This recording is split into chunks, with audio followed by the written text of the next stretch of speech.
ಓಂ ಹ್ರೀಂ ಭೈರವಿ ಕ್ಲಾಂ ಹ್ರೀಂ ಸ್ವಾಹ. ನಮಸ್ಕಾರ. ರಾಶಿ ಭವಿಷ್ಯಕ್ಕೆ ಹೋಗೋದಕ್ಕಿಂತ ಮುಂಚೆ ಕೆಲವು ವಿಚಾರಗಳನ್ನ ಹೇಳೋದಾದ್ರೆ, ನೋಡಿ, ಒಂದೇ ಡೇಟ್ ಅಲ್ಲಿ ಎಷ್ಟೋ ಜನ ಹುಟ್ಟಿರ್ತಾರೆ. ಒಂದೇ ರಾಶಿಯಲ್ಲಿ ಲಕ್ಷಾಂತರ ಜನ ಹುಟ್ಟಿರ್ತಾರೆ. ಎಲ್ಲರ ಭವಿಷ್ಯ ಒಂದೇ ತರ ಇರುತ್ತಾ? ಕುಂಭರಾಶಿ, ಮೀನರಾಶಿಗೆಲ್ಲ ಸಾಡೆ ಸಾತಿದೆ ಅಂತೇಳಿ ಜನಗಳನ್ನ ಭಯಪಡಿಸ್ತಾ ಇರ್ತಾರೆ. ಎಲ್ಲ ರಾಶಿಯವ್ರಿಗೂ ತೊಂದರೆಗಳಾಗ್ತಾ ಇದೆಯಾ? ಸಮಸ್ಯೆಗಳಾಗ್ತಾ ಇದೆಯಾ? ಇಲ್ಲ. ಯಾಕೆಂತಂದ್ರೆ ಇಲ್ಲಿ ನಾವು ಮುಖ್ಯವಾಗಿ ಗಮನಿಸಬೇಕಾಗಿರುವಂತದ್ದು ನಮ್ಮ ಇಂಡಿವಿಜುವಾಲಿಟಿ ಯಾವ್ದು ತಿಳ್ಕೊಳ್ಳೋದು.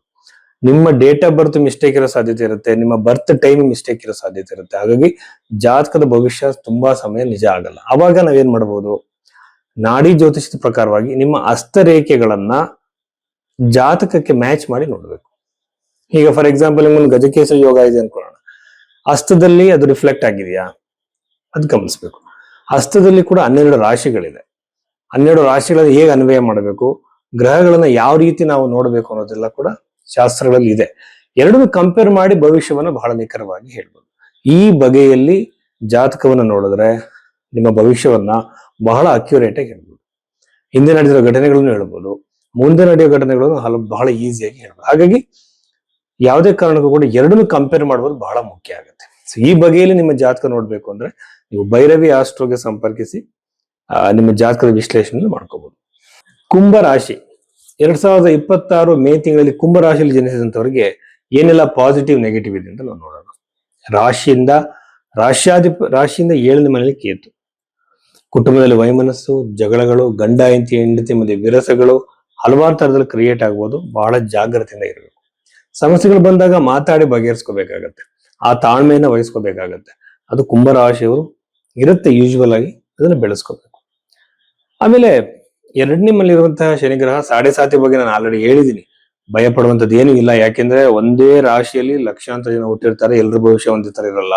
ಸಾಡೆ ಸಾತಿ ಲಕ್ಷಾಂತರ ಕೋಟ್ಯಾಂತರ ಜನಕ್ಕೆ ನಡೀತಾ ಇದೆ. ಸೊ ಹೀಗಿದ್ದಾಗ ಅದ್ರ ಬಗ್ಗೆ ತಲೆ ಕೆಡಿಸ್ಕೋಬೇಡಿ. ಶನಿಗ್ರಹ ಅಲ್ಲಿ ಹೇಗಿದೆ ಅಂತ ನೋಡಿ. ಧನಲಾಭ, ಫೈನಾನ್ಷಿಯಲ್ ಪ್ರೋಗ್ರೆಸ್ ಆಗುತ್ತೆ, ಹಣ ಬರುತ್ತೆ, ಬರ್ಬೇಕಾಗಿರುವಂತಹ ಹಣ ಬರುತ್ತೆ, ಸಿಗ್ಬೇಕಾಗಿರುವಂತಹ ಹಣ ಸಿಗತ್ತೆ. ನೀವು ಸಣ್ಣ ಪುಟ್ಟ ಬಿಸ್ನೆಸ್ ಮಾಡಿದ್ರು ಲಾಭವನ್ನ ನೀವು ಎಕ್ಸ್ಪೆಕ್ಟ್ ಮಾಡ್ಬೋದು. ಆಮೇಲೆ 3ನೇ ಮನೆ ಇರುವಂತಹ ಗ್ರಹಗಳನ್ನ ನೋಡಿದ್ರೆ ಅನವಶ್ಯಕ ಓಡಾಟ ತಿರುಗಾಟಗಳು ಆಗುತ್ತೆ. ಅದನ್ನ ಲಾಸ್ ಆಗುತ್ತೆ, ದ್ರವ್ಯ ನಷ್ಟವಾಗುತ್ತೆ, ಹಣಕಾಸನ್ನ ನೀವು ಕಳ್ಕೊಳ್ಳುವಂತ ಸಾಧ್ಯತೆ ಇರುತ್ತೆ. ಆ ಜರ್ನಿಗಳನ್ನ ಮಾಡಕ್ಕೆ ಹೋಗ್ಬೇಡಿ. 2ನೇ ಮನೆ ಇರುವಂತಹ ಶನಿಗ್ರಹ 12ನೇ ಮನೆ ಅಧಿಪತಿ. 2ನೇ ಮನೆಯಲ್ಲಿ ಬರುವಂತದ್ದು ಕುಂಭರಾಶಿಯವರಿಗೆ ಲಾಸ್ ಕೊಡುತ್ತಾನೆ, ಟೆನ್ಷನ್ಗಳನ್ನ ಕೊಡ್ತಾನೆ. ಆಸ್ಪತ್ರೆಗಳ ಓಡಾಟ, ಆಸ್ಪತ್ರೆಗಳಿಗೆ ಸಿಕ್ಕಾಪಟ್ಟೆ ಹಣ ಖರ್ಚು ಮಾಡೋದು, ಮನೆಯಲ್ಲಿ ರೋಗಿಗಳು ಉಂಟಾಗುವಂತದ್ದೆಲ್ಲ ಸಾಧ್ಯತೆ ಇರುತ್ತೆ. ಚತುರ್ಥ ಭಾವದಲ್ಲಿರುವಂತಹ ಶುಕ್ರ ಗ್ರಹ ವೆಹಿಕಲ್ 100% ಕೊಡ್ತಾನೆ.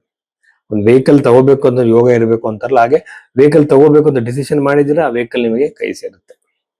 ಆಮೇಲೆ ಈ 2ನೇ ಮನೆಯಿರುವಂತಹ ಗ್ರಹಗಳಿಂದ ಮುಖದಲ್ಲಿ ಏನೋ ಒಂದು ಪಿಂಪಲ್ಸ್ ಅನ್ನೋ ಇನ್ನೊಂದು ಸ್ಕಿನ್ ಅಲರ್ಜೀಸ್ ಗಳು ಕ್ರಿಯೇಟ್ ಆಗ್ಬೋದು. ಬಹಳ ಜಾಗ್ರತೆಯಿಂದ ಇರಬೇಕು.